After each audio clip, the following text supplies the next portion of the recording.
우리 말씀 같이 보겠습니다. 오늘날 말씀 에베소서 1장 15절부터 19절까지 말씀입니다. 에베소서 1장 15절부터 19절. 우리 다 찾으셨으면 한 목소리로 15절부터 읽겠습니다. 시작. 이로 말미암아 주 예수 안에서 너희 믿음과 모든 성도를 향한 사랑을 나도 듣고 내가 기도할 때 기억하며 너희로 말미암아 감사하기를 그치지 아니하고 우리 주 예수 그리스도의 하나님 영광의 아버지께서 지혜와 계시의 영을 너희에게 주사 하나님을 알게 하시고 너희 마음의 눈을 밝히사 그의 부르심의 소망이 무엇이며 성도 안에서 그 기업의 영광의 풍성함이 무엇이며 그의 힘의 위력으로 역사하심을 따라 믿는 우리에게 베푸신 능력의 지극히 크심이 어떠한 것을 너희로 알게 하시기를 구하노라. 아멘. 이번 주말에 이제 요르단 목사님들 오시는데 여러분 금토일 3일 모임이 있습니다. 금요일하고 주일은 그냥 모이든 그 시간에 모이시면 되고요. 토요일 날 한 번 더 모임이 있습니다. 그래서 여러분 빠지시지 마시고 토요일 날 저녁 7시입니다. 토요일 저녁 7시에 꼭 참석하시길 바랍니다. 제가 금요일 날도 잠깐 힌트를 드렸는데요. 토요일 날 오시는 분들에게 제일 큰 은혜가 있을 거예요. 사실은 제가 이 토요일 날 모시려고 했던 목사님을 그냥 따로 한번 한국에 모실까 했을 정도로 굉장히 그 사역도 잘하시고 또 말씀도 아주 좋으신 분이신데 이 여러 교회가 합심해서 이렇게 모시다 보니까 서로 이제 목사님 모시겠다고 해서 저희가 양보하느라고 토요일 날 하루 더 집회를 만들었거든요. 그래서 아마 큰 돌파와 은혜가 있을 겁니다. 여러분 토요일 날 빠지시지 마시고 모임 참석하시면 좋을 것 같습니다. 우리 지난주까지 우리가 이 그리스도 안에 하나님께서 준비해 놓으신 선물에 대해서 살펴봤습니다. 에베소서 1장 1절부터 또 14절까지 말씀에 나오는 그리스도 안에 하나님께서 성도들을 향해 준비해 놓으신 풍성한 선물이 있다 그랬죠. 그 선물들에 대해서 6가지 선물을 살펴봤습니다. 하나님께서 우리가 누구며 또 우리가 무엇을 가졌는지에 대해서 우리의 생각과 상상을 뛰어넘는 놀라운 선물을 준비하고 계십니다. 그것은 우리는 하나님의 자녀라는 것이고 또 하나님의 상속자이기 때문에 하늘에 속한 모든 하나님의 것들을 물려받은 그런 대단하고 존귀한 존재라는 거예요. 여러분 그런 존재인 것을 아십니까? 이 믿음이라고 하는 것은 내가 누구며 내가 무엇을 가졌는가 하는 것을 아는 것입니다. 믿음이라고 하는 것은 무엇을 하고 안 하고의 문제가 아니라 내가 누구고 내가 무엇을 가졌는가를 아는 거예요. 왜냐하면 사람은 내가 누구라고 하는 것을 믿는 그 믿음에 의해서 살아가게 돼 있습니다. 우리의 행동을 컨트롤한다고 해서 변하는 것이 아니고 내가 누군지에 대한 아이덴티티가 바뀌면 그 아이덴티티에 걸맞게 살아가게 돼 있어요. 그게 하나님이 사람을 창조하신 방식입니다. 그래서 내가 누군지를 정말로 알게 되고 믿게 되면 그 믿음에 걸맞는 삶을 살게 되어 있습니다. 그래서 성경에 보면 율법에 대해서는 아니라고 계속 말씀하시죠. 왜냐하면 율법은 안에 있는 나의 아이덴티티를 바꾸는 것이 아니고 겉으로 드러나는 행동을 자꾸 규제하고 바꾸려고 하는 것이에요. 그런데 이것은 실제로 워킹하지 않는다는 거예요. 그거 바꾸려고 해야 바뀌지도 않고 사람을 점점 더 어렵고 정죄감으로 몰아넣을 뿐이라는 거예요. 그래서 진짜 복음의 변화는 뭐냐면 내 안에 내가 누군지에 대한 믿음이 바뀌는 것입니다. 나는 그냥 우연히 이 세상에 존재하게 된 그런 존재가 아니라 하나님께서 사랑 가운데 창조하신 하나님의 자녀고 하나님의 모든 것들을 물려받은 그런 상속자구나 하는 것을 정말 알고 믿게 될 때 거기에 걸맞는 삶을 살게 될 줄로 믿습니다. 자, 우리가 지난주까지 살펴봤던 내용이고요. 자, 오늘부터 시작되는 15절부터의 내용, 15절부터의 내용은 조금 다른 내용이 시작되는데 바울의 기도문입니다. 14절부터 19절까지가 바울의 기도예요. 그래서 사도 바울에 의해서 드려진 기도라고 해서 어떤 분들은 사도적 기도라고 부르기도 합니다. 예수님께서 가르쳐 주신 기도를 주기도문이라고 부르듯이 사도 바울이 우리에게 가르쳐줬다 그래서 사도적 기도라고 부르기도 하는데 이건 무엇이라고 부르든지 간에 사도 바울이 했던 기도문입니다. 그래서 15절부터 19절까지 그래서 오늘부터 한 2번이나 3번 정도에 걸쳐서 사도 바울이 했던 이 기도의 내용들을 살펴보기를 원합니다. 자, 먼저 15절 16절에 보면 이렇게 얘기합니다. 우리 15절 16절 읽어보겠습니다. 시작. 이로 말미암아 주 예수 안에서 너희 믿음과 모든 성도를 향한 사랑을 나도 듣고 내가 기도할 때 기억하며 너희로 말미암아 감사하기를 그치지 않고. 예, 바울이 이 에베소에 있는 모든 성도들을 향해서 기도하기 시작합니다. 여러분, 모든 성도들에게, 그리스도 안에 들어온 모든 사람들에게 반드시 필요한 것이 있는데 그게 뭐냐면 기도라는 거예요. 기도. 예. 자기가 기도하는 것도 중요하고 누군가가 그 사람을 위해서 기도해주는 중보기도도 너무나 중요합니다. 그리스도 안으로 우리가 들어올 때 수많은 것들을 누리게 되고 수많은 선물들을 받게 되는데 사실은 이 선물들을 받고 누리기 위해서 반드시 필요한 것이 있어요. 그게 뭐냐 하면 기도라는 거예요. 그래서 바울이 1절부터 14절까지 그리스도 안에 하나님께서 얼마나 어마어마한 선물을 준비해 놓으셨는가 하는 것을 쭉 얘기하고 나서 바로 이어서 하는 것이 뭐냐면 성도들이 이 선물을 누릴 수 있고 알 수 있고 누릴 수 있게 해달라고 기도한 거예요. 그래서 오늘 기도의 내용을 보시면 기도의 내용은 아주 명백합니다. 지혜와 계시의 영을 주셔서 하나님이 누구신지 알게 하시고, 이게 사실은 그 선물의 내용이었죠. 하나님이 누구신지 알고 내가 누군지를 아는 것. 그리고 마음의 눈을 밝히셔서 그 부르심의 소망이 무엇이고 성도의 기업이, 성도가 물려받게 되는 유업이 얼마나 엄청난지를 알게 하시고, 그리고 하나님의 능력이 얼마나 위대한지를 알게 해 주십시오. 이게 뭐예요? 사실 앞에서 살펴봤던 선물의 구체적인 내용들이에요. 그래서 하는 이 사도 바울이 1절부터 14절까지는 그리스도 안에 하나님께서 얼마나 대단한 선물을 준비해 놓으셨는가, 사람들이 누구든지 그리스도 안으로 들어올 때 어떤 것들을 누리게 되는가 하는 이야기들을 쭉 이야기하고 난 다음에 바로 기도합니다. 뭐라고 기도하냐면 모든 성도들이 이것들을 알고 누릴 수 있게 해주십시오. 모든 성도들이 그리스도 안에 하나님께서 어떤 소망을 준비해 놓으셨고, 그리스도 안에서 하나님께서 어떤 유업을 우리에게 준비해 놓으셨고, 그리스도 안에서 하나님께서 어떤 능력을 우리에게 누리도록 하셨는지를 마음의 눈을 밝히시고 지혜와 계시의 영을 주셔서 다 알고 누릴 수 있게 해주십시오 라고 기도하는 것이 오늘 본문 15절부터 19절까지의 내용입니다. 바울이 여러분 왜 이 일을 위해서 기도할까요? 기도하는 이유는 명확합니다. 바울이 얘기했던 1절부터 14절까지의 이 선물은 영적인 것이기 때문에 그래요. 사실 우리가 첫 시간에 살펴봤는데 이 그리스도 안에 하나님께서 하늘에 속한 모든 신령한 복들을 준비해 놓으셨다 그래요. 영어로 보면 spiritual blessing이에요. spiritual blessing. 영적인 복을 준비해 놓으셨다는 거예요. 그래서 우리가 누려야 되고 또 하나님께서 누리라고 주신 복들은 땅에 속한 어떤 육적인 복이 아니라 영적인 복이라는 거예요. 영적인 복. 그래서 이 영적인 복을 누리기 위해서는 영적이어야만 영적인 복을 누릴 수 있는 거예요. 그래서 영적인 것을 누리기 위한 아주 중요한, 사실은 절대적인, 어떻게 보면 유일한 방법과 조건은 뭐냐면 기도라는 거예요. 기도는 여러분 우리가 생각하는 것보다 훨씬 더 중요해요. 기도가 없이 이루어지는 일들은 절대로 영적인 것이 아니에요. 모든 영적인 일들은 항상 반드시 통과해야 되는 어떤 그 단계가 있는데 그건 뭐냐면 기도예요. 기도. 모든 영적인 일은 기도라고 하는 어떤 이 단계를 통과해서만 그 일을 이 땅에서 우리가 누릴 수 있고 이 땅에서 우리가 알 수 있게 되지, 기도라고 하는 문을 통과하지 않고는 절대로 영적인 일을 우리가 알 수도 없고 누릴 수도 없다는 거예요. 그래서 고린도전서에 보면 바울이 이렇게 얘기합니다. 고린도전서 같이 읽어봅시다. 시작. 우리가 세상의 영을 받지 아니하고 오직 하나님으로부터 온 영을 받았으니 이는 우리로 하여금 하나님께서 우리에게 은혜로 주신 것들을 알게 하려 하심이라. 우리가 이것을 말하거니와 사람의 지혜가 가르친 말로 아니하고 오직 성령께서 가르치신 것으로 하니 영적인 일은 영적인 것으로 분별하느니라. 육에 속한 사람은 하나님의 성령의 일을 받지 아니하나니 이는 그것들이 그에게는 어리석게 보임이요 또한 그것들을 알 수도 없나니 그러한 일은 영적으로 분별되기 때문이라. 아멘.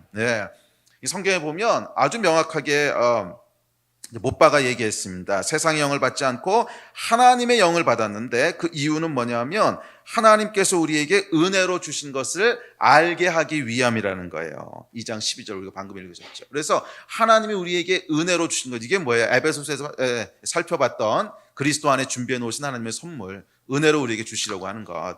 이것은 뭘로 알게 된다는 거예요? 하나님의 영을 받아야 알 수 있다는 거예요. 하나님의 영을 받아야 알 수 있다는 거예요.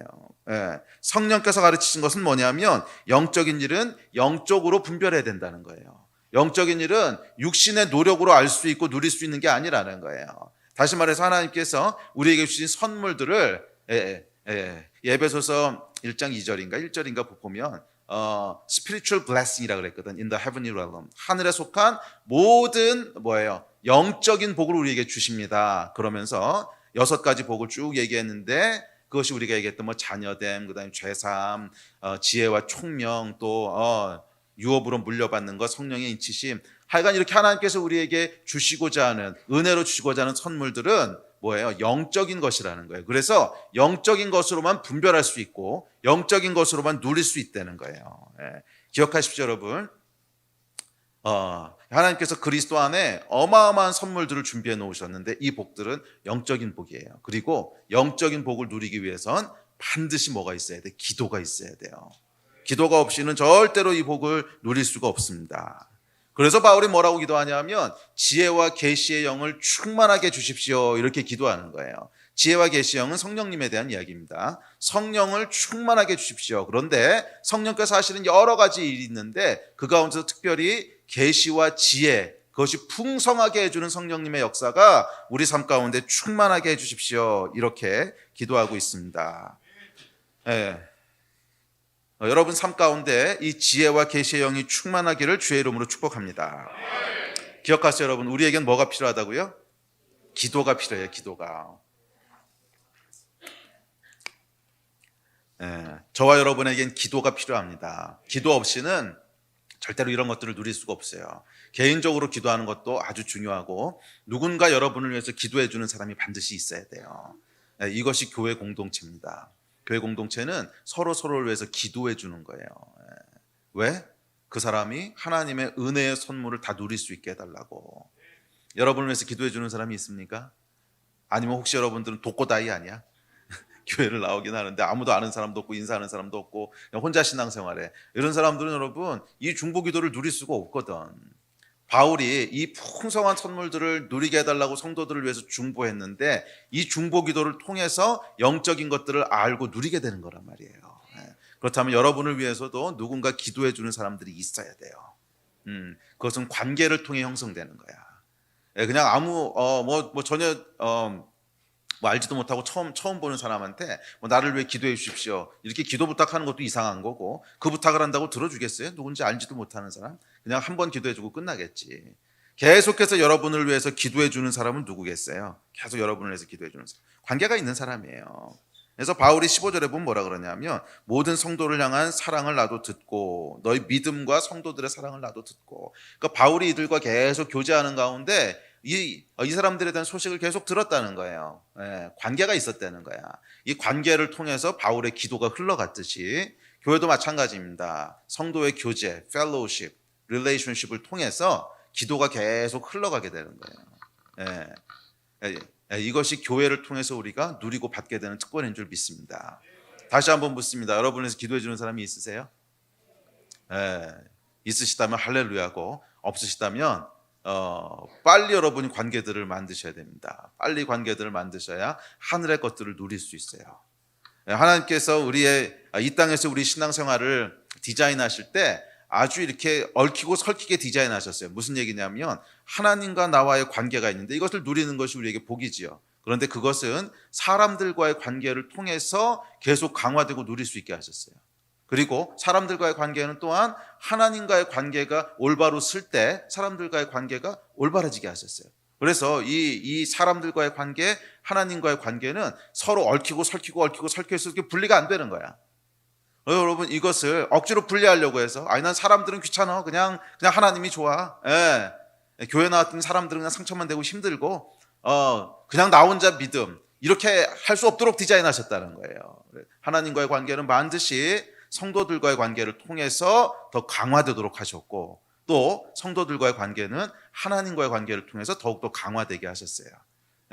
그래서 여러분 반드시 여러분을 위해서 기도하는 사람들이 있는 복을 누리시기를 주의 이름으로 축복합니다. 자, 사도 바울의 이 기도의 내용에 대해서 저희가 한 2번, 길면 한 3번 정도 살펴볼 텐데, 이 기도의 내용은 크게 4가지를 담고 있습니다. 크게 4가지를 담고 있는데, 첫째는 이거는 성경 구절 말고 혹시 1, 2, 3, 4 안 써놨죠? 오케이, 그럼 그만두세요. 예. 자, 첫째는 지혜와 계시의 영을 주사 하나님을 알게 해달라는 게 첫 번째 내용이에요. 지혜와 계시의 영을 주셔서 하나님을 알게 해주십시오. 17절입니다. 두 번째는 마음의 눈을 밝히사, 이게 18절부터 시작되는데, 마음의 눈을 밝히셔서 3가지를 보고 누릴 수 있게 해달라고 기도합니다. 첫째는 부르심의 소망이 무엇인지 알게 해주십시오. 둘째는 성도가 받게 되는 기업, 그 유업이 얼마나 크고 영광된지를 알게 해주십시오. 세 번째는 하나님의 능력이 얼마나 크신지 알게 해주십시오. 그래서 소망과 기업과 능력에 대해서 알게 해달라고 기도합니다. 이렇게 4가지 내용을 기도해요. 그래서 첫 번째는 지혜와 계시의 영을 주셔서 하나님이 누구신지 알게 해주시고, 두 번째는 마음의 눈을 밝히셔서 뭐예요? 우리의 소망이 무엇인지, 기업이 무엇인지, 그리고 마지막 3번째는 능력이 무엇인지를 알게 해주십시오. 이렇게 4가지를 간구를 합니다. 그래서 4가지 내용에 대해서 살펴보도록 하겠습니다. 자, 오늘은 그 중에 첫 번째 것만 살펴볼게요. 자, 첫 번째 간구입니다. 17절입니다. 우리 17절 같이 읽읍시다. 시작. 우리 주 예수 그리스도의 하나님, 영광의 아버지께서 지혜와 계시의 영을 너희에게 주사 하나님을 알게 하시고, 첫 번째 간구는요, 지혜와 계시의 영을 주셔서 하나님을 알게 해달라는 거예요. 이 지혜와 계시에 대해서는 우리 지난번 몇 번째 선물이었지? 4번째인가? 지혜와 총명에 대해서 살펴봤지요. 그때 대충 다뤘던 내용이라서 오늘 짧게 넘어가겠습니다. 지혜와 계시의 영이라고 하는 것은 뭐냐면, 첫째 계시라고 하는 것은 하나님이 어떤 분이신지를 알려주시는 것을 계시라고 합니다. 그래서 계시는 하나님이 누구신지, 또 하나님이 하시려고 하는 일이 무엇인지를 우리에게 알게 해주시는 것을 계시라고 부릅니다. 기독교의 시작점은 뭐냐면, 인간은 스스로 하나님을 알 수 없다는 거예요. 인간은 스스로 내가 누군지도 알 수 없다는 거예요. 이 이야기 우리 지난주에 살펴봤죠. 인간은 내가 누군지 알 수가 없어요. 절대로 스스로 알 수가 없어요. 왜? 태어나는 순간에 우리가 봤냐고. 우리가 어떻게 만들어지는지 봤냐고. 우주가 시작되기 전에 무슨 일이 있었는지 봤냐고. 우리는 그것을 알 수가 없어요. 왜냐하면 우리 존재하기 전 얘기니까. 그래서 누군가 얘기해 주기 전에는 절대로 알 수 없는 거라는 거예요. 이것을 계시라고 부릅니다. 그래서 세상은 어떻게 시작됐는지, 창조주가 누구신지, 그리고 너희는 어떻게 존재하게 된 건지, 이것을 알게 해주시는 것을 계시라고 부릅니다. 자, 그래서 계시라고 하는 것은 기독교의 어떤 시작이 되는 가장 기초가 되는 그 교리인데, 이 계시에 대해서 오늘날은 이런 불필요한 논쟁들이 이렇게 많아지면서 계시를, 성경을 기록하는 것만 계시라고 이게 제한적으로 생각하려고 하는 그런 시도들이 있는데, 그것은 조금 무리한 시도인 것 같아요. 만약에 성경을 기록하는 것만을 계시라고 한다면 오늘 사도 바울이 지혜와 계시, 모든 성도들에게 지혜와 계시의 영을 주사 하나님이 누구신지를 알게 하시고, 이건 어떻게 해석할 거예요? 그죠? 그러니까 좁은 의미의 계시는 맞아요. 성경을 기록한 거예요. 그리고 그것은 초대교회 사도들에게만 주어졌던 특별한 권한입니다. 그래서 그런 좁은 의미의 계시는 오늘날 더 이상 존재하지 않습니다. 그렇지만 하나님이 누구신지를 알게 하시고, 성경을 읽을 때 깨닫게 하시고, 그래서 하나님이 주신 선물이 무엇인지를 알고 누리게 하는, 이 성령께서 하시는 이 조명하시는 역사들은 오늘날도 여전히 일어나고 있는 일들이잖아요. 만약 성령께서 이런 일들을 하시지 않으신다면 인간은 절대로 스스로 하나님을 알 수 없다고 하는 것이 우리 믿음의 시작이거든. 그럼 성령께서 계시하시는 일을 하시지 않으시면 우리는 아무것도 알 수 없단 말이야. 아멘. 그래서 성령께서 하여간 계속 우리에게 하나님이 누구신지를 알리시는 일들을 하십니다. 이것을 성경은 계시라고 부른 거예요. 그래서 이 바울이 구하는 것은 지혜와 계시의 영이 충만케 하셔서, 그에게 뭐예요? 성령께서 충만하게 일하셔서 우리 안에 하나님이 누구신지를 알게 해주십시오. 이것을 기도합니다. 자, 하나님을 안다고 하는 것은 내가 누구인지를 아는 시작점입니다.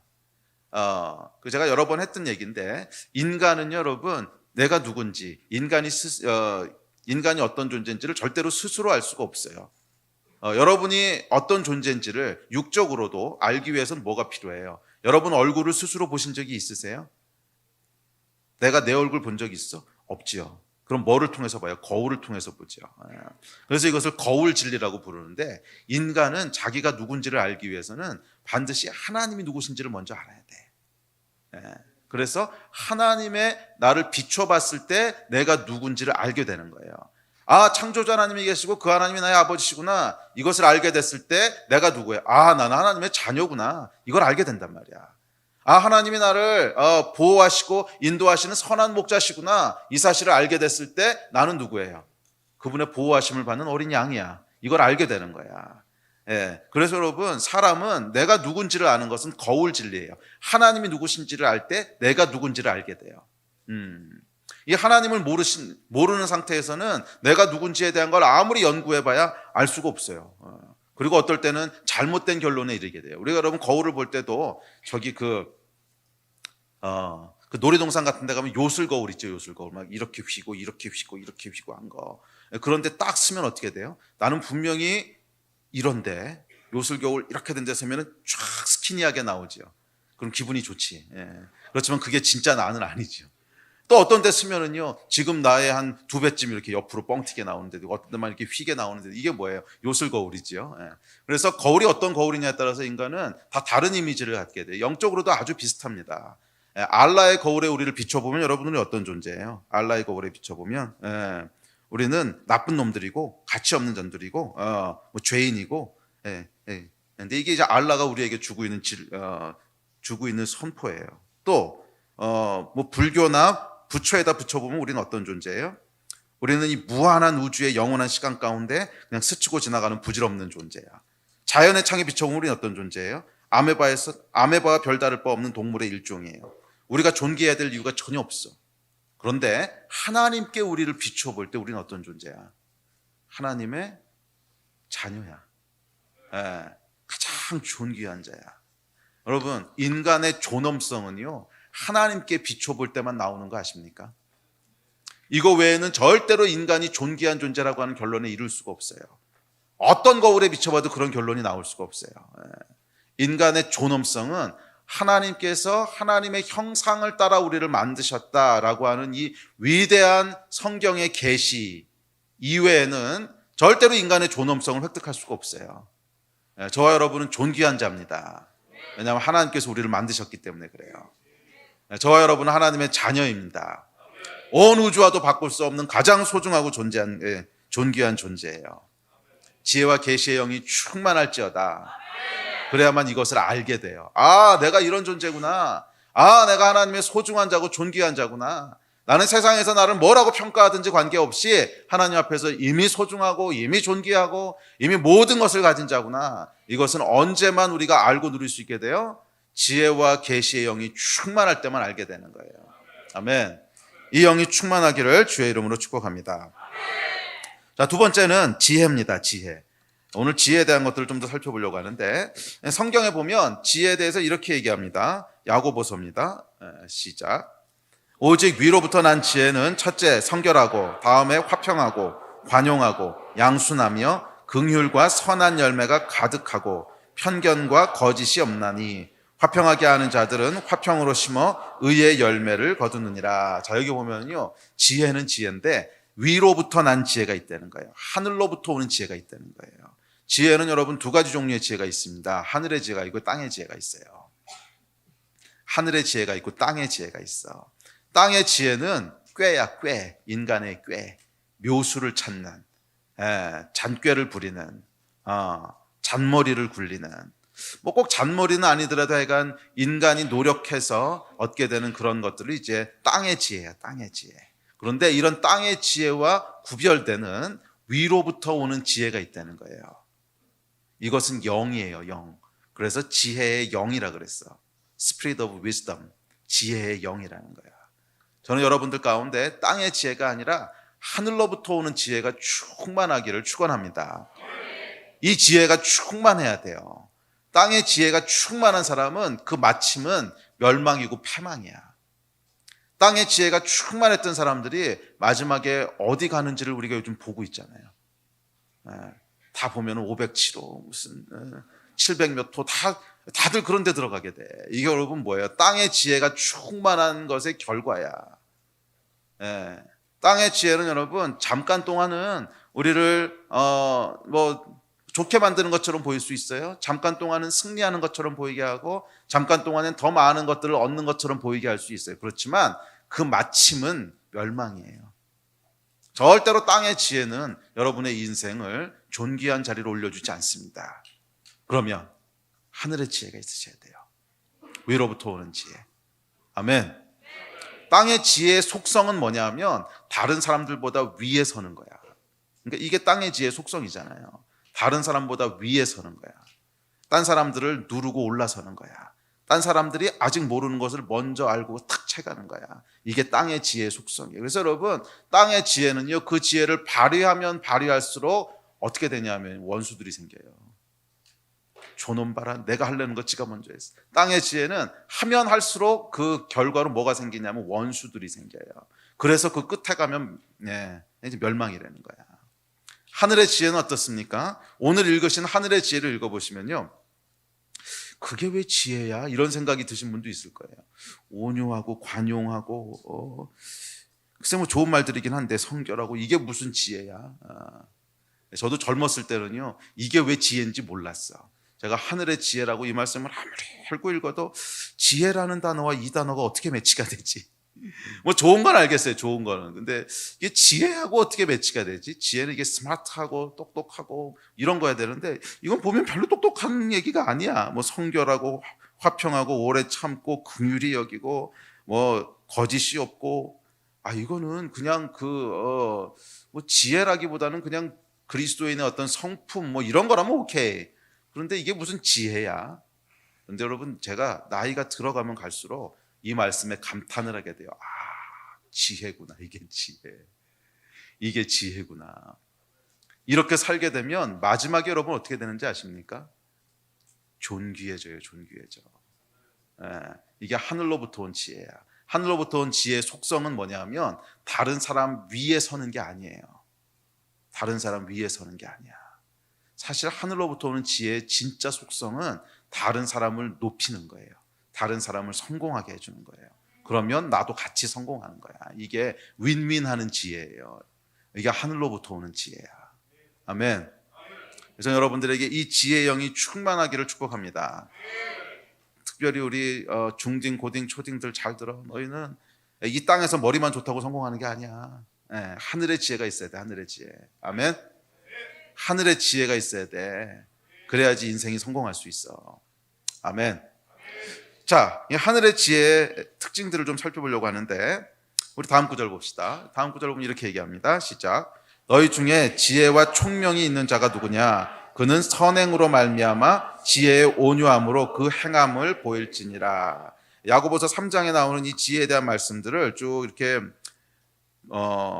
요약해 보면 지혜는 온유하고 겸손하고 행하고 거룩하고 뭐 이런 것들이에요. 그래서 위로부터 난 지혜의 특징을 크게 카테고리를 이렇게 정해 보면 한 4가지 정도 특징이 있는데, 하나는 선하다는 거예요. 선해.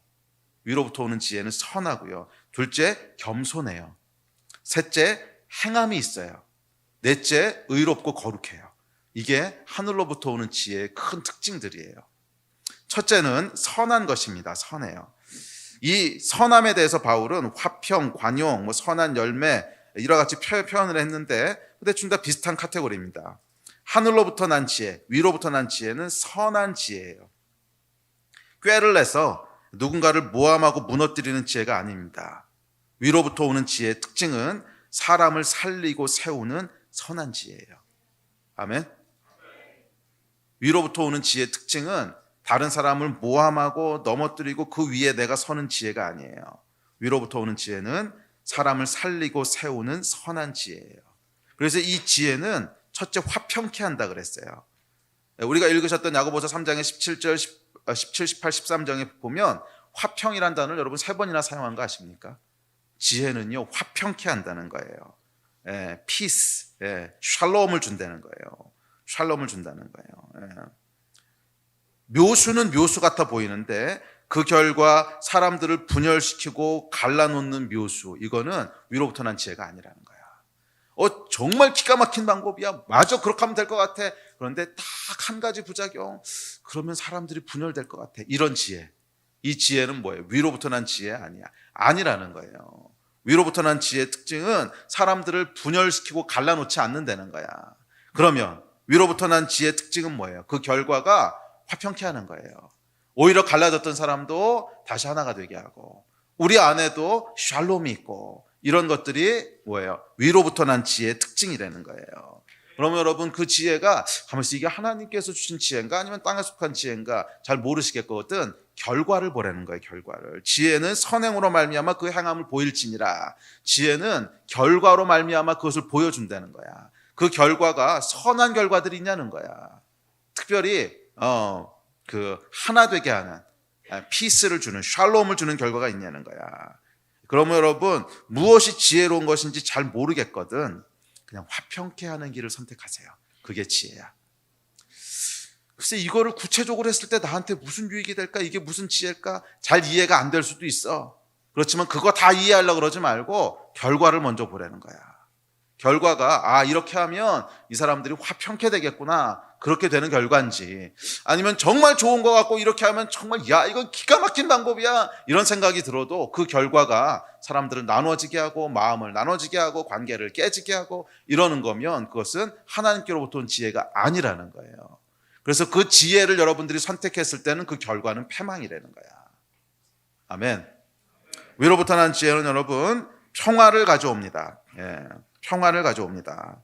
그래서 만약 여러분들이 이제 구체적으로 셀에 있는 어떤 자매에게 어떤 얘기를 해줄까 말까 해줄까, 이 얘기를 해줘야 돼 말아야 돼, 이 얘기를 옮겨야 돼 말아야 돼, 막 고민이 되시면 그 얘기를 옮겼을 때 무슨 결과가 생길지를 제발 생각을 하시라는 거예요.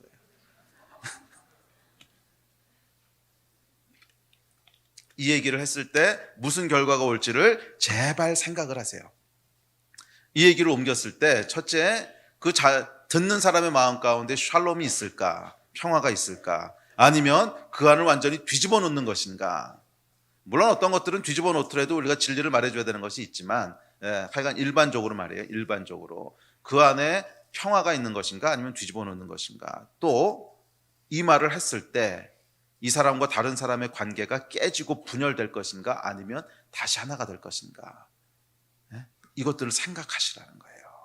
그게 하늘로부터 난 지혜야. 그래서 잘 모르겠거든 뭐를 선택하라고? 화평케 하는 걸 선택하세요. 화평케 하는 걸 선택하세요. 그것이 위로부터 난 지혜입니다. 기억하십시오. 위로부터 난 지혜는 절대적으로 화평케 하는 지혜입니다. 갈라놓는 지혜가 아니에요. 아무리 묘수인 것 같고 아무리 좋은 것 같아 보여도 분열시키고 갈라놓는 것이라면 위로부터 난 지혜가 아닙니다. 그러므로 모르겠거든 뭐를 선택하라? 화평케 하는 길을 선택하세요. 그게 지혜로운 거예요. 아멘. 아마 젊은 사람들은 그게 왜 지혜인지 잘 모를 수도 있어. 저도 젊었을 때 잘 몰랐더라. 잘 이해가 안 됐더라고. 근데 인생을 좀 길게 살아보면 그게 왜 지혜인지를 알게 돼요. 그게 결국 여러분들에게 복이야. 그게 여러분들이 선택해야 될 최선의 선택이야. 가보면 그래. 아멘.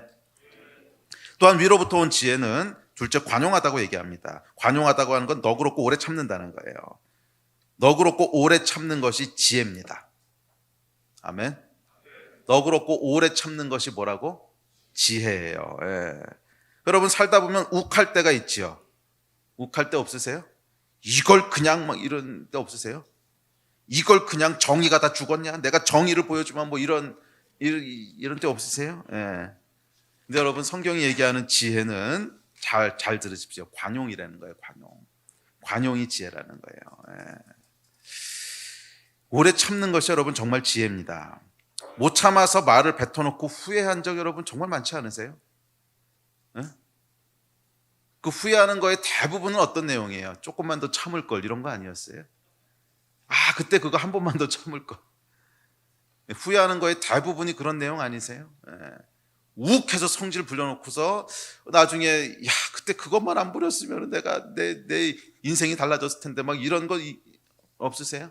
그 욱하는 바람에 사람도 잃고 돈도 잃고 기회도 잃고 뭐 이런 적 없으세요? 많잖아. 우리가 하는 후회의 대부분은 그걸 거리요. 한 번만 더 참을 걸. 그때 한 번만 더 생각할 걸. 뭐 이게 여러분 대부분의 후회잖아. 그래서 여러분 하늘로부터 난 지혜의 특징은 뭐냐면 오래 참는 거예요. 너그러운 거예요. 또 여러분 그런 적 없으세요? 조금 손해 안 보겠다고 아등바등했다가 나중에 몇 배 더 손해 본 거, 이런 경험들 있지 않으세요? 그거 조금 손해 안 보겠다고 그냥 아등바등 막 했는데 결국엔 그래가지고 사람도 잃고, 근데 사람을 잃었는데 보니까 그 사람이 나중에 나한테 엄청난 뭔가 이익을 가져다 줄 사람이었는데 그 사람 잃어버리는 바람에 그 사람이 다른 데 다 줘버렸어. 뭐 이런 경험들이 있잖아요. 이게 뭐야? 관용. 오래 참고 너그러운 거. 여러분, 글쎄 뭐 저보다 나이 더 위이신 분들은 죄송합니다. 그래도 제가 50년 넘게 살았는데 50년 넘게 살아보니까 관용이 지혜예요. 오래 참고 너그럽게 하는 게 지혜야. 손해보는 게 지혜예요. 여러분, 조금 손해보는 길을 계속 택하세요. 너그럽게 하세요. 너그럽게. 너무 야박하게 하지 말고, 너무 막 그냥 야박하게 그냥 조금 더 손해 안 보려고 이렇게 하면요, 그 몇 배 손해봐요. 결국 몇 배 손해봐요. 성경은 관용이 지혜라고 얘기합니다. 관용이 덕목이 아니고 지혜라는 거예요. 이 말은 뭐냐면, 관용은 그리스도인이 마땅히 가져야 될 덕목이니까 너희가 힘들고 어렵더라도 그냥 참어가 아니고, 관용은 덕목이 아니고 지혜라는 거야. 그게 네 인생의 최고의 선택이라는 거야. 그게 네 인생의 제일 좋은 거라는 거야. 이해가 되십니까? 그래서 우리가 너무 손해 안 보려고 아등바등하지 마시고요, 좀 손해를 보세요. 아멘. 좀 넉넉하게 하세요. 넉넉하게. 할렐루야. 좀 넉넉하게 하세요. 넉넉하게 하세요. 이게 예수님이 하셨던 거잖아요. 오리 가자 그러면 십리 가주라고. 아멘. 속옷 달라 그러면 겉옷까지 주라고. 이게 예수님 하셨던 말씀이잖아. 관용, 넉넉하게 하시라고. 넉넉하게. 그래야 지혜로워요.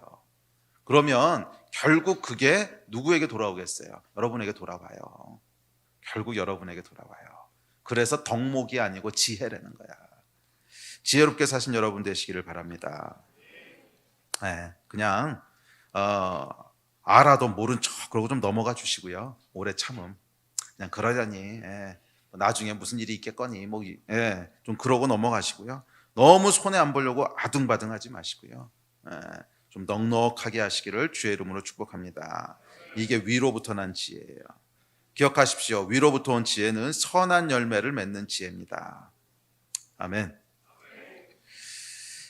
자, 큰 두 번째 특징은 겸손이라 그랬어요. 위로부터 난 지혜의 특징은 겸손한 것입니다. 겸손하고 양순하고 긍휼이 많은 지혜입니다. 겸손은요, 많은 경우 긍휼과 연결되어 있습니다. 왜냐하면 자신의 부족함을 알기 때문에 타인의 부족함에 대해서 긍휼한 마음을 갖는 거예요. 그래서 긍휼도 사실은 겸손이랑 깊게 연결되어 있습니다. 내가 참 부족한 사람이구나, 내가 완전하지 않구나, 그것을 알기 때문에 다른 사람의 부족함에 대해서도 똑같이 그런 긍휼의 마음을 갖게 되는 거예요.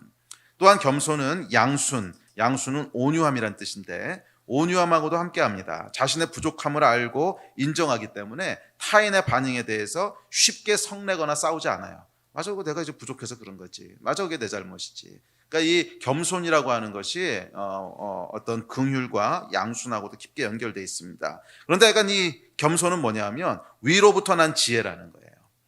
겸손은 지혜라는 거예요. 지혜. 겸손은 여러분, 모든 경우 우리를 하나님이 의도하신 길로 인도합니다. 겸손은 우리를 보호하고, 겸손은 실수를 막아주고, 겸손은 적을 만들지 않고, 겸손은 다른 사람의 도움을 받게 하고, 겸손은 불필요한 갈등을 막아주고, 그래서 겸손은 우리의 에너지가 낭비되는 것을 막아줍니다. 또한 겸손은 우리의 내면을 성숙하게 하고, 겸손은 내가 부족함을 알기에 하나님을 더욱 갈망하게 합니다. 그래서 여러분, 겸손은 절대 실패하지 않습니다. 아멘. 겸손은 절대 실패하지 않아요. 그래서 겸손이 지혜입니다. 우리가 실패하는 것은 여러 가지 이제 면에서 실패하는 것들이 있죠. 하나님의 의도하신 길을 가는 것에 실패하고, 생각하지 못했던 실수를 하게 되고, 또 하나님과 사람들의 지지를 받는 것에 실패하고, 갈등을 일으키게 되고, 원수를 만들고, 그래서 불필요한 공격을 받고, 불필요한 에너지가 낭비되고, 이런 실패의 원인이 여러분 뭔 것 같으세요? 성경이 얘기합니다. 우리 성경 같이 읽읍시다. 시작. 교만은 패망의 선봉이요 거만한 마음은 넘어짐의 앞잡이니라. 사람의 마음의 교만은 멸망의 선봉이요 겸손은 존귀의 길잡이니라. 아멘. 실패의 원인에 대해서 성경이 명백하게 얘기합니다. 뭐 때문이라는 거예요? 교만 때문이라는 거예요. 교만. 교만 때문에 실패한다는 거예요. 교만은 패망의 선봉이고 교만은 멸망의 선봉이라는 거예요. 그런데 겸손은 나와 있잖아. 뭐라고요? 존귀의 길잡이래요. 그러니까 존귀함으로 가는 길잡이라는 거야. 겸손한 길에 있으면 존귀한 자로 높여진다는 거예요. 그런데 반대로 교만은요 멸망하고 패망하는 길이라는 거예요. 그러면 여러분 다시 한번 제가 말씀드립니다. 잘 모르겠거든요. 그냥 겸손한 길을 선택하세요. 그게 지혜야. 아멘. 이것이 지혜인 이유는 여러분 겸손하면 하나님께 묻게 됩니다. 교만한 사람은요 자기가 안다고 생각을 해요. 자기가 할 수 있다고 생각을 하기 때문에 묻지 않아 그냥 해. 그런데 겸손한 사람은 뭐예요? 몰라. 내가 잘 모른다는 걸 알아. 내가 완전하지 않다는 걸 알아. 내 능력도 부족하다는 걸 알아. 그래서 뭐를 하게 될까요? 하나님께 기도하게 되는 거야. 묻게 되는 거야. 하나님, 이 길입니까? 아닙니까? 이 길을 가도 됩니까? 안 됩니까? 왜? 겸손하니까. 잘 모르겠으니까. 자기 생각과 고집대로 선택하지 않습니다. 겸손한 사람의 특징은 묻는 거예요. 하나님께도 묻고 영적인 리더들에게도 묻고 주변 사람들에게도 묻고 그렇기 때문에 실수하지 않아요. 그리고 하나님께서 의도하신 길들을 가게 됩니다. 그리고 설령 실수하더라도요 겸손은 우리를 보호해 줍니다. 왜냐하면 겸손한 사람은 적을 만들지 않기 때문에 그래요. 적을 만드는 것은 여러분 교만할 때 만드는 거예요. 많은 경우 그래요. 뭐 다는 아닌데 의를 위해서 핍박받는 것도 있으니까 뭐 다는 아닌데 그래도 많은 경우는 교만할 때 적을 만들게 됩니다. 내 자존심을 꺾지 못해서 이 자존심을 꺾지 못할 때. 그런데 겸손한 사람은 불필요한 적을 만들지 않습니다. 긍휼히 여기기 때문에 그래요. 자, 그러다 보니까 실수를 하더라도 사람들이 보호를 해줘요. 그 친구 원래 그런 사람이 아니야. 그 친구 원래 그럴 게 아닌데 뭔가 좀 실수한 걸 거야. 사람들이 알아서 보호를 해줘요. 언제? 겸손할 때. 근데 교만한 사람은 작은 실수 하나도 치명적입니다. 사방에서 여러분들을 하이에나처럼 노리는 적들이 있어. 언제 실수하나 이러고 보고 있다가 딱 하나 실수하면 거봐 내가 그럴 줄 알았어. 그놈은 원래 그런 놈이야. 여러분 보호가 되겠어요? 안 되겠어요? 인생이 여러분 어떻게 항상 실수 없이 살겠어? 우리 가다 보면 실수하는 일들이 있는데 이때 보호를 받기 원하는 열쇠가 뭐냐 하면 보호받는 열쇠가 겸손이에요. 긍휼히 여기고 겸손하고 온유하고 이런 사람은 여러분 설령 실수를 하더라도 보호를 받을 수 있어요. 그런데 이 겸손의 길을 가지 않은 사람, 교만의 길에 섰던 사람들은요, 지 잘난 맛에 사는 사람, 이런 사람들은 조금만 실수 하나 해도요 바로 그냥 거기서 한 칼에 끝납니다. 겸손이 지혜예요. 또한 겸손은 보호를 받을 뿐 아니라 도움을 받습니다. 왜 여러분 겸손한 사람을 보면 나라도 도와줘야 될 것 같은 거룩한 부담감을 느끼지 않으세요? 주변에 너무 겸손한 사람이 있어. 그러면 막 도와줘야 될 것 같은 막 그런 부담감 느껴지지 않으세요? 이게 뭐냐면 영적인 부담감이에요. 이게 영적인 원리거든. 겸손한 사람은요 도움을 받게 돼 있어요. 영적인 원리예요. 영적인 원리. 그래서 요즘은 여러분 세상도 이 원리들을 알아서 요즘 최고로 쳐주는 리더십은 뭐냐면 카리스마가 아닙니다. 카리스마 있는 리더가 아니고 도와주고 싶게끔 어필하는 리더. 그러니까 그 사람을 보고 있으면 내가 막 해줘야 될 것 같아. 너무 막 불쌍하고 긍휼하고 안 도와주면 큰일 날 것 같고 막 이런 걸 느끼게 하는 리더가 최고의 리더래요. 이게 약간 거지 리더십인데 뭔가 약간 동량을 얻어내는 이 요즘 세상도요 많이 알고 따라왔어요. 많이 알고. 그게 요즘 최근 리더십 트렌드라 그러더라고. 도움을 받아내는 리더가 최고의 리더라고. 여러분 이게 근데 원래 성경에서 나온 원리거든. 성경에서 나온 원리. 겸손한 사람은요 도움을 받게 돼요. 도움을. 그래서 겸손은 불필요한 갈등을 만들지 않기 때문에 에너지가 낭비되지 않습니다. 겸손은 절대 실패하지 않습니다. 겸손은 우리를 존귀한 자리로 올려줍니다. 이것이 하늘의 지혜예요. 자, 그런데 이런 지혜를 어떻게 가질 수 있습니까? 노력한다고 천만에 그렇게 가질 수 있는 게 아니라는 거야. 노력한다고 겸손해지지 않는다는 거야. 그러면 지혜의 영이 임해야 되는 거예요. 이게 영적인 거기 때문에 그래. 내 안에 뭐 교만하려고 하는 사람이 어디 있어요? 응? 처음부터 나는 최고로 교만한 인생을 살 거야. 그런 사람 아무도 없잖아. 교만이 패망의 선봉이라는 거 모르는 사람 어디서 다 알아. 그런데 안 되거든. 그러니까 안다고 되는 게 아니에요. 그게 뭐야? 영적인 거기 때문에 그래요. 영적인 것은 여러분 머리로 안다고 되는 게 아니에요. 알아도 안 돼. 왜? 영적인 거니까. 그래서 이 영적인 것은 언제만 가능하냐 하면 영이 역사할 때만 가능한 거예요. 영이 역사할 때. 그래서 바울이 지혜와 계시의 영이 충만하기를 기도한 거야. 너희는 그냥 지혜롭게 살아라 이렇게 권면하지 않았다고. 너희는 지혜롭게 살아라 이런 게 아니고 지혜의 영이 충만할지어다. 바울이 이렇게 기도했던 이유는 기도를 통하여 우리 가운데 성령께서 그 겸손의 영이신 분, 그 지혜의 영이신 분, 그분이 충만하게 우리 가운데 역사하실 때, 그 성령이 나의 마음과 생각과 영혼을 지배하실 때, 그때 성령님의 생각과 속성이 내 안에서 역사하는 거예요. 가장 겸손하신 분, 가장 낮은 곳에 임하시는 분, 이 영이 우리 안에 역사할 때 우리가 겸손해지는 거지. 노력한다고 되는 게 아니라는 거예요. 그래서 여러분 바울이 이 에베소의 성도들을 향하여 선포하고 축복합니다. 지혜와 계시의 영이 충만할지어다. 여러분들 가운데도 지혜와 계시의 영이 충만하기를 주의 이름으로 축복합니다. 자, 세 번째 특징은 뭐냐면 의로움입니다.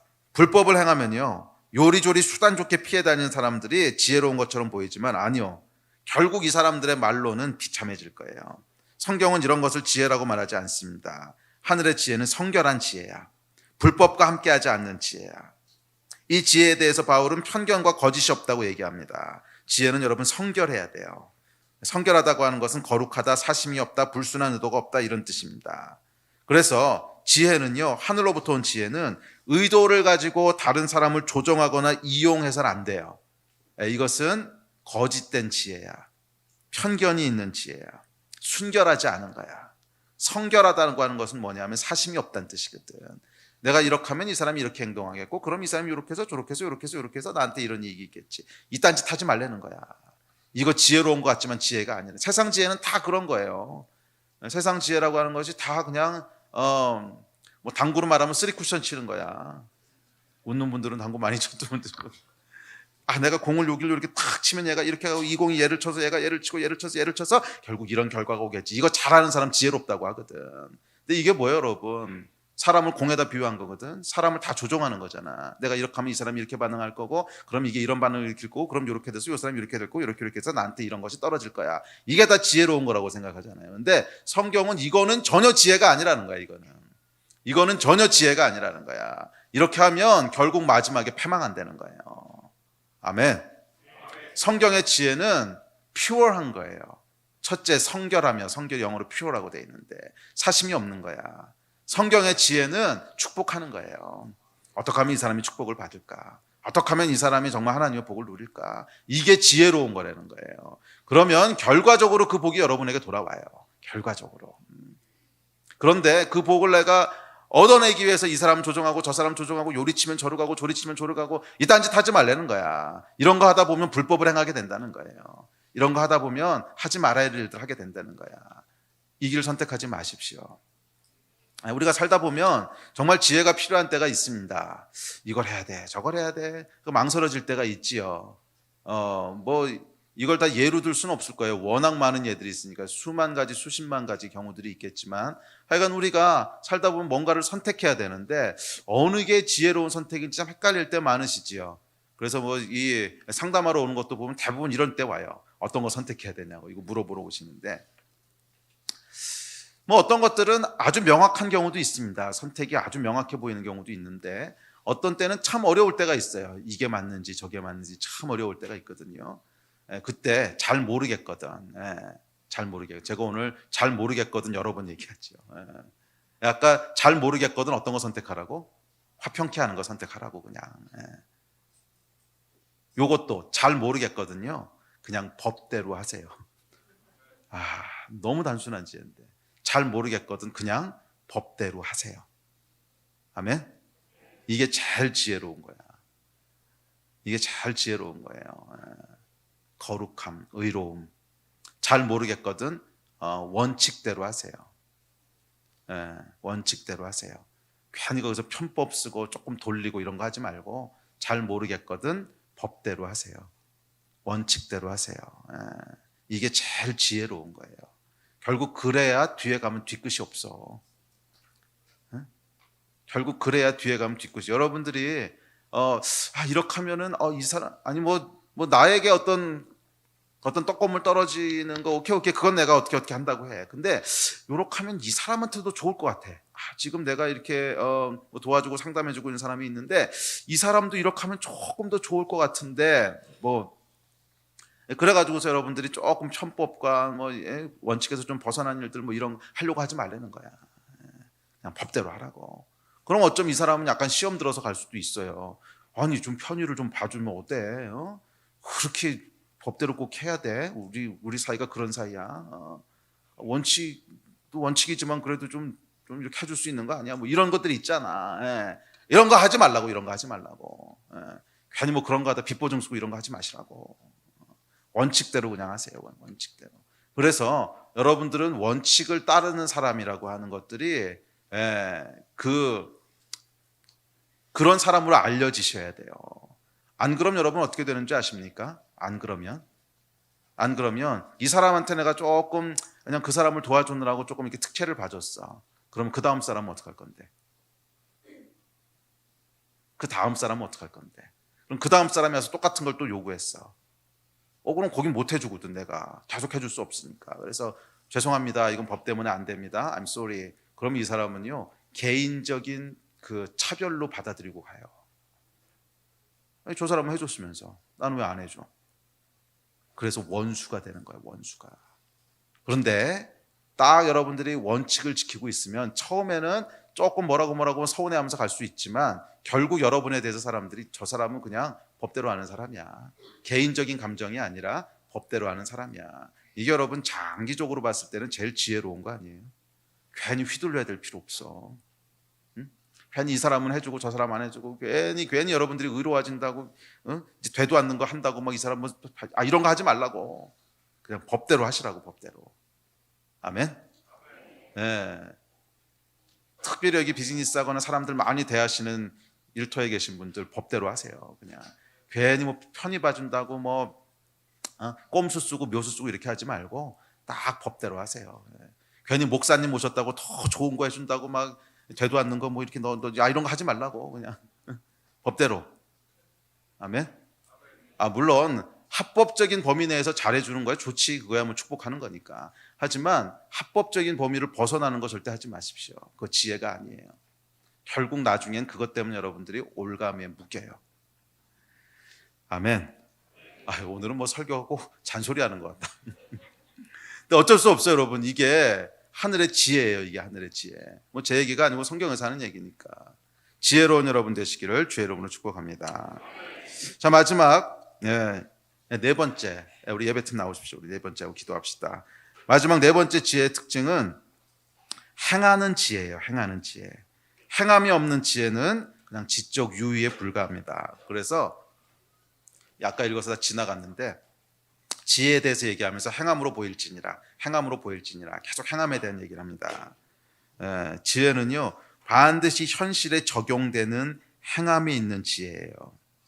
지혜 가운데 행할 때 선함과 겸손함, 거룩함, 온유, 오래 참음, 긍휼로 행할 때 이것이 바로 위로부터 난 지혜입니다.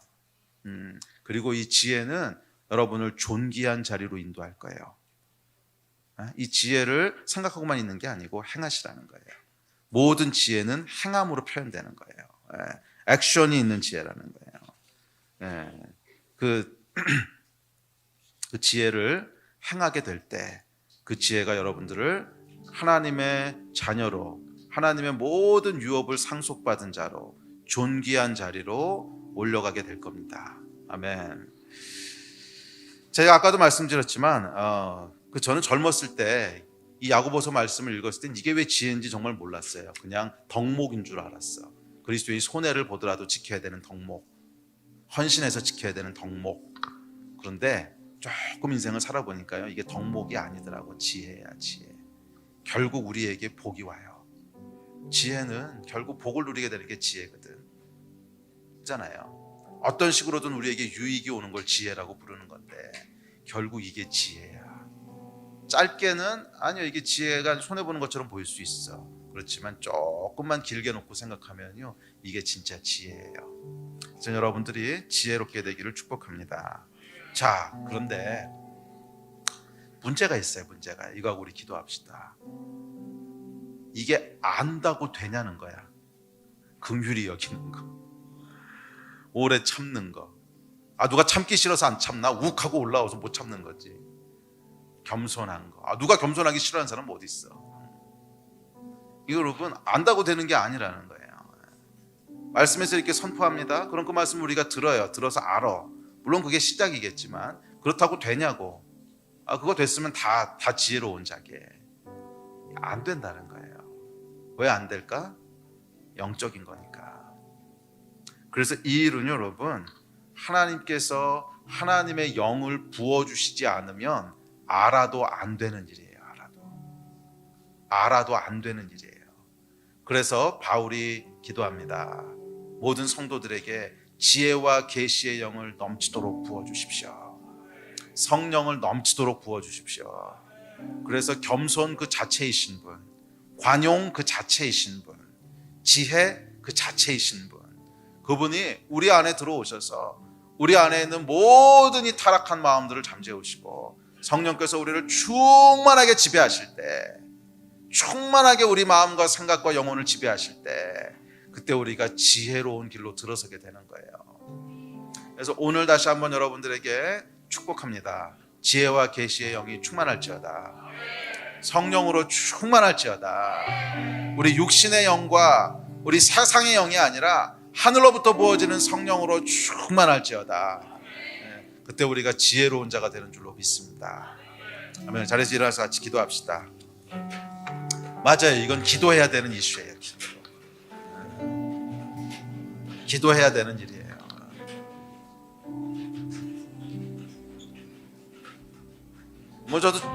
저도 목회를 하다 보니까 선택해야 될 일들이 참 많습니다. 순간순간 선택해야 될 일들이 정말 많고, 또 사람들을 만나면서도 상담해줘서 뭔가를 이렇게 조언해줘야 되는 일들도 많고, 그런 일들의 연속이에요. 그런데 언제 가장 지혜로운 선택을 했나 보면 기도할 때야. 이거 부인할 수가 없어요. 어떨 때는 막 안에서 우욱하는 게 올라올 때도 있어. 우욱하는 게 올라올 때도 있는데, 그것을 내가 만약에 기도 없이 그냥 아무런 필터 없이 그냥 이걸 다 쏟아놨다 그랬으면 아마 저는 오늘 목회 못하고 있을지도 몰라. 어디서 칼 맞았을지도 몰라. 왜냐면 이제 담즙질이잖아. 담즙질. 뒤에서 칼 맞았을 거야. 근데 참 감사한 것은 우욱하는 게 있을 때 기도의 자리에 나가요. 그래서 하나님, 이게 도대체 맞는 겁니까? 성령님 도와주십시오. 기도할 때 성령께서 우리 안에 회개케 하시고 우리의 성깔들을 잠재우게 하시고 또 긍휼의 마음들을 주시고, 이게 욱할 이슈가 아니고 다 사정이 있는 거야. 긍휼의 마음을 주시고, 또 예수께서 우리를 어떻게 용서하셨나, 예수께서 그냥 욱하는 마음대로 하셨으면 넌 죽었어. 어떻게 우리를 긍휼히 보셨나, 이 성령께서 우리 안에 역사하실 때, 기도할 때, 그때 정말 지혜로운 선택들을 하게 됐더라고. 기도할 때 여러분 지혜로워져요. 기도할 때 지혜로워져요. 기도하고 있으면 무엇을 선택해야 될 줄을 알게 돼요. 이건 하면 안 되는 거구나. 이건 하는 거구나. 알게 돼요. 그리고 그 기준은 예수 그리스도세요. 예수 그리스도. 성령께서 우리 안에 그 마음들을 주세요.